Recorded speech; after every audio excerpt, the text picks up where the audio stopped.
मैं आपको बताने जा रही हूँ आईसीडीएस का मतलब। तो आईसीडीएस का मतलब है इंटीग्रेटेड चाइल्ड डेवलपमेंट सर्विस, यानी हिंदी में है समेकित बाल विकास सेवाएं, जो कि हम लोग सेवाएं देते हैं। 6 प्रकार की सेवाएं आंगनबाड़ी से। अब आपको बताने जा रही हूँ सहायिकाओं का मानदेय। तो हमको दिन की दिहाड़ी, आंगनबाड़ी कार्यकर्तियों को तो दिन की दिहाड़ी के हिसाब से 310 रुपये मिलती है और सहायिकाओं को 175 रुपये दिन की दिहाड़ी मिलती है। उद्देश्य होते हैं वो समझ में नहीं आते, लेकिन जो सरकारी भाषा में लिखी जाती हैं, सरकारी पटल पर जो लिखा जाता है और सरकारी जो कार्यों में होता है वो हमें उसके बारे में बताया जाता है कि 5:30 बजे का नज़ारा देखते हुए और चिड़ियाएँ दाना को इंतज़ार करते हुए आह आह आह, ये देखो आते ही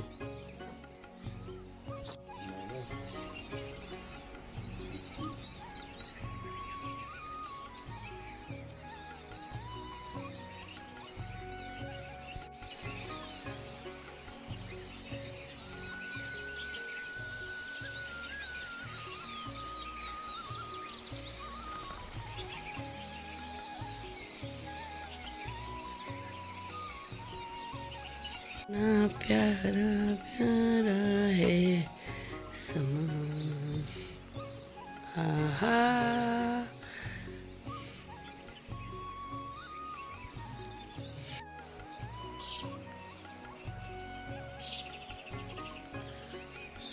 सभी को राधे राधे। स्वागत है आपका बिमला भट्ट आंगनबाड़ी ब्लॉग में। सुबह के 9 बज चुके हैं और मैं कर रही हूँ अपने ब्लॉग की स्टार्टिंग 9 बजे से।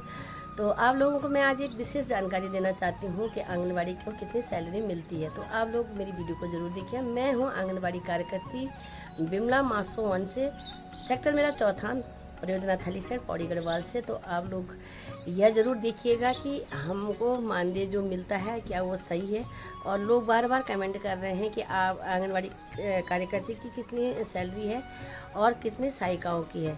तो मैं आपको बताना चाहती हूँ कि आंगनबाड़ी कार्यकर्तियों को कोई सैलरी नहीं मिलती, उनको मानदेय यानी दिहाड़ी के हिसाब से उनको पैसा मिलता है। और आपको पूरी मैं वीडियो बताऊँगी, उसमें आप पूरा देखना कि कितने हम लोगों को मानदेय मिलता है। जो मानदेय सैलरी के हिसाब से नहीं, मानदेय के हिसाब से हमको किस हिसाब से राज्य से अलग मिलता है और केंद्र से अलग मिलता है, जो हमारे कार्यों का करने के बाद भी 2-3 महीने तक नहीं मिलता है। फिर भी आप लोग वीडियो को लाइक करना, क्योंकि आंगनबाड़ी कार्यकर्तियाँ बहुत सारी इसमें जुड़ी होती हैं और नए जो इसमें वैकेंसियाँ निकली हैं उनको भी पता लगे कि कितनी सैलरी इसमें है और कितना काम इसमें होता है।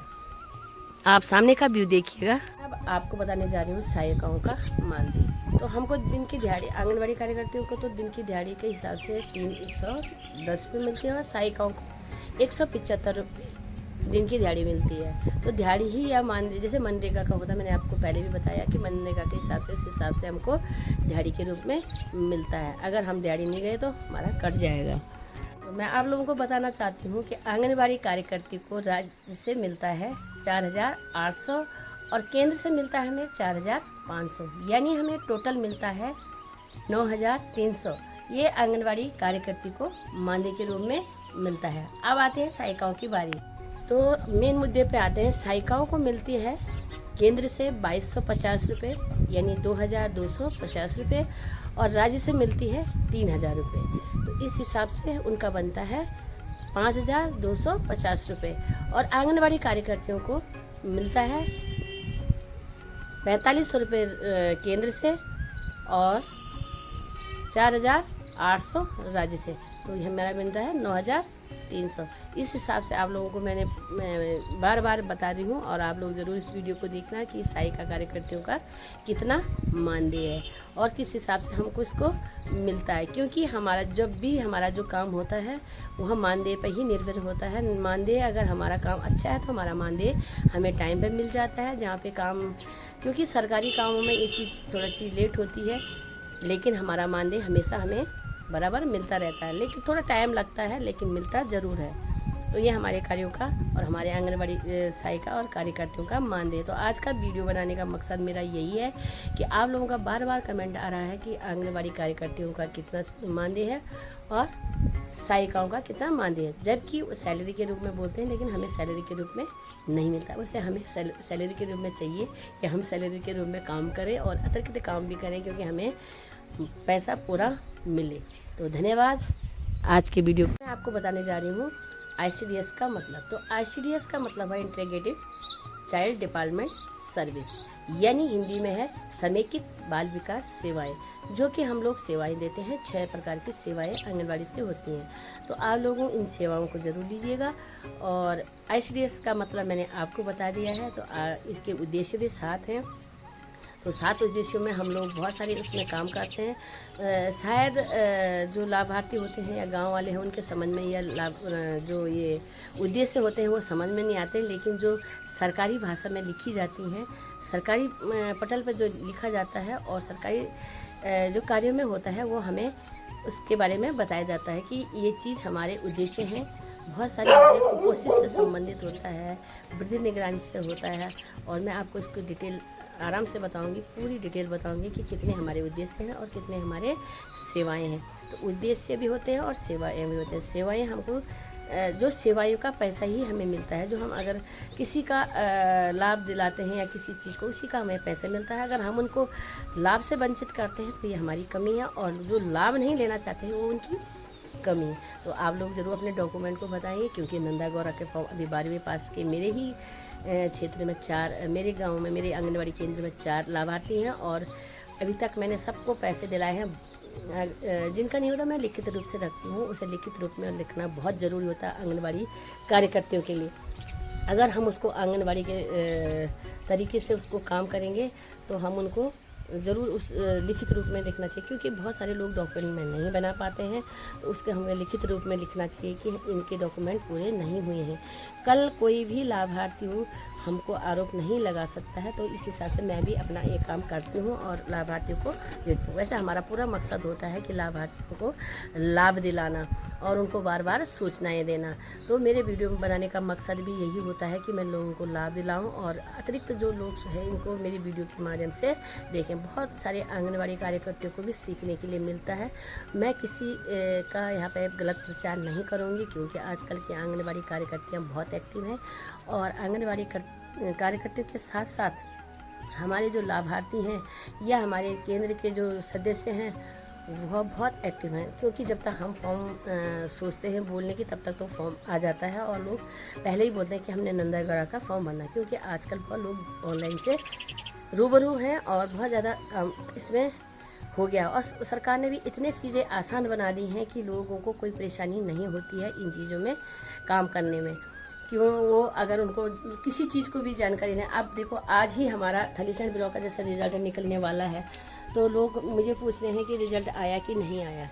तो रिज़ल्ट तो आ चुका है और वह लिस्ट भी चढ़ चुकी होगी, लेकिन अभी ऑफिस नहीं खोला है। तो इसके चक्कर में क्या होता है कि, लेकिन ऑनलाइन एक इतनी अच्छी सुविधा है कि वह लोग आप लोग उस पर चेक कर सकते हो और आप देख सकते हो। इसीलिए हर लाभ को आपको वैसे नेट पर तो हर चीज़ मिल जाती है कि सहायिकाओं की कितनी सैलरी है, कार्यकर्ताओं की कितनी सैलरी है। तो इस सैलरी ना होते हुए मानदेय है, तो मानदेय के हिसाब से हमें काम करना पड़ता है। बहुत सारे काम है आप लोगों को मैं बताती हूँ। और हम लोगों को मानदेय में जैसे कटौती होगी, क्योंकि होगी, सरकार द्वारा मोबाइल भी मिल चुके हैं, और काम ना हो तो वो भी, इसलिए हमें अपने काम के प्रति सतर्क हैं, बहुत ज़्यादा है। बहुत सारी आंगनबाड़ियों को बहुत सारी सुविधाएं होती हैं और किसी को असुविधाएं होती है। सुविधाएं तो जो गाँव में काम करने वाली होती हैं उनको तो सुविधाएँ हो ही भी जाएंगी, लेकिन जो कुछ लड़कियाँ इधर उधर अपना काम में करती हैं उनको असुविधाएँ होंगी, क्योंकि गाँव वाले तो अपना काम खेतों में रहेंगे, किसके पास जाएंगे। मेरा ही खुद एक जैसे छूट रखा है, तो उसका कारण यह था कि फ़ोन किसी और का है, आधार किसी और का है, बच्चे की फ़ोटो किसी बच्चे की फ़ोटो है उसमें कैप्चर है, माँ का उसमें आधार है, पिता के पास फ़ोन है, माँ के पास फ़ोन नहीं है, OTP वहाँ आ रही है और उसका पिता हॉस्पिटल में। तो इसके कारण क्या होते हैं कि हम लोगों को असुविधाएँ हो रही है। बाकी तो काम तो अगर 90 में से 100% में से 99% काम करते हैं, तो इसका मतलब हमारा काम सही है। क्योंकि 1% हम लोगों को परेशानी होती है, तो वो चीज़ भी हो जाएगी दूर। लेकिन बहुत सारी असुविधाओं के कारण हम लोगों को यह देखना पड़ता है। अभी भी मेरी आवाज़ साफ़ नहीं आई है, मेरी तबीयत थोड़ा सी ढीली थी, लेकिन फिर भी आप लोग मेरी वीडियो को देखते हो, बहुत पसंद करते हो। बहुत बहुत धन्यवाद आप लोगों का। ऐसे ही अपना प्यार प्रेम बनाए रखना। और सभी मेरी आंगनबाड़ी जो बहनें हैं उन लोगों को मैं रजिस्टरों के बारे में भी बताऊंगी, मेरे कितने कितने रजिस्टर बने होते हैं और मैं क्या क्या, क्योंकि कल मेरे को एक कमेंट आया था कि दीदी आपने खजूर चिप्स का रजिस्टर किस हिसाब से बनाया है। तो प्लीज़ मैं इस हिसाब से आपको वैसे करके नहीं बता सकती कि मैंने किस हिसाब से बनाया है। तो मैं आपको एक वीडियो बनाऊंगी और वीडियो के माध्यम से मैं आप लोगों को बताऊंगी। मैं चाहती हूँ जन जन तक यह पहुँचे, आंगनबाड़ी वालों को भी फ़ायदा हो और लाभार्थियों को भी फ़ायदा हो। आंगनबाड़ी वालों को इसलिए फ़ायदा होगा कि किसी को जैसे सीवी का रजिस्टर बनाना नहीं आता या प्रत्येक प्रकार के रजिस्टर, हमारे पास 11 रजिस्टर हैं तो उनमें से नहीं आता है। जितना मुझे आएगा मैं आप लोगों को ज़रूर बताऊंगी। आंगनबाड़ी कार्यकर्तियों के लिए फ़ायदा है और जो लाभार्थी हैं उनको यह सूचना है जो मैं आपको पूरी बता रही हूँ कि नंदा गौरा का फॉर्म कैसे भरना है, कहाँ पे जाना है और कितने इसमें डॉक्यूमेंट चाहिए, क्या चाहिए। क्योंकि अगर हम डॉक्यूमेंट दिखाते हैं तो वो यूट्यूब वाला कार्ड देते हैं, तो आपको मौखिक तरीके से मैं बताऊंगी, पूरी डिटेल बताऊंगी। आप लोग ज़रूर इन चीज़ों को लाभ लीजिएगा और अपने प्रेम को ऐसे ही बनाए रखिएगा। मैंने एक बार फिर बोलती हूँ, मैं हूँ आंगनबाड़ी कार्यकर्ती बिमला। जो मेरा आंगनबाड़ी केंद्र है मासूवन सेक्टर चौथान सामने है और परियोजना मेरी थलीसैंण है, जिला पौड़ी गढ़वाल से हूँ। और मेरी आंगनबाड़ी केंद्र में 10 कुंडू फुट के बच्चे हैं और 11 हैं, लेकिन एक उसका आधार वैसे भी नहीं है, उसका भी उसमें परेशानी हो रही है, लेकिन है 11। और THR के मेरे 16 बच्चे हैं, जो कि एक का फिर वही परेशानी आ रही है कि उसके फ़ोन नंबर नहीं है, उनके पास फ़ोन नहीं है। फ़ोन नहीं होने के कारण उनके पास, अगर वो बोल लेती मैं फ़ोन ले भी लेती हूँ तो उनके लिए घर में लाइट नहीं है। तो लाइट के कारण क्या होता है कि वो चार्ज करने किसके घर में जाएंगे। तो ये असुविधाएं हमें भी हो रही हैं, आंगनबाड़ी वालों को भी हो रही हैं। ऐसा नहीं कि मैं वीडियो बना रही हूँ तो मुझे परेशानी नहीं हो रही है, मुझे बहुत परेशानी होती है, लेकिन अपने प्रेम से हम सब लोगों को इकट्ठा कर सकते हैं, अपना काम हम कर सकते हैं और कर भी रहे हैं। तभी हम, अगर सही रिपोर्ट हमारे घर से या हमारे 0 ग्राउंड से जाएगी, यानी मेरे केंद्र से जाएगी, मेरे क्षेत्र से जाएगी, मेरे ब्लॉक से जाएगी, तभी हम इसको ज़िले में पहुंचाएंगे, ज़िले से निर्देशालय से केंद्र में। तो ये क्या होता है कि हमारा सही रिपोर्ट ही आगे जाएगी।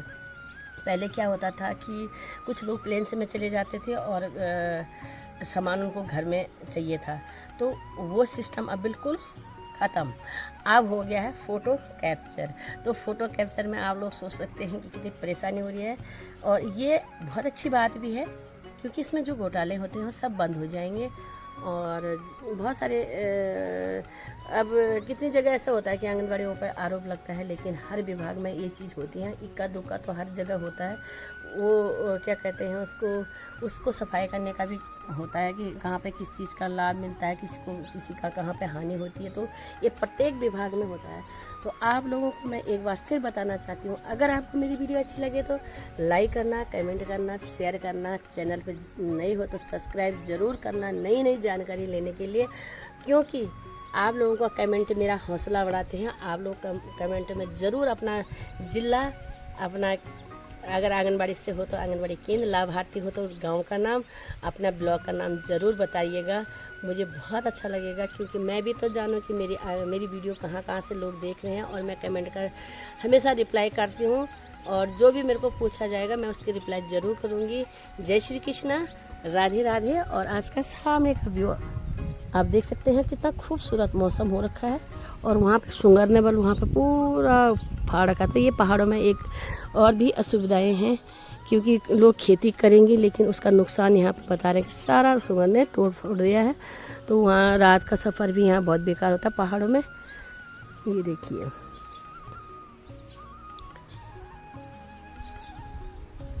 ये देखिए मेरा मजरा गांव, ये भी मासूम में है। तो आप देख सकते हैं इतनी दूर से, कम से कम 1-1.5 किलोमीटर की दूरी से यहाँ बच्चे जाएंगे। और KYC के लिए कितनी परेशानी होती होगी अब हमको भी पता है। और यहाँ पे भी लाभार्थियाँ हैं, बहुत सारे लोग जाने के लिए तैयार हैं, लेकिन अब देखते हैं कितने आंगनबाड़ी केंद्र में पहुँचते हैं। आप देख सकते हैं मजरा गाँव।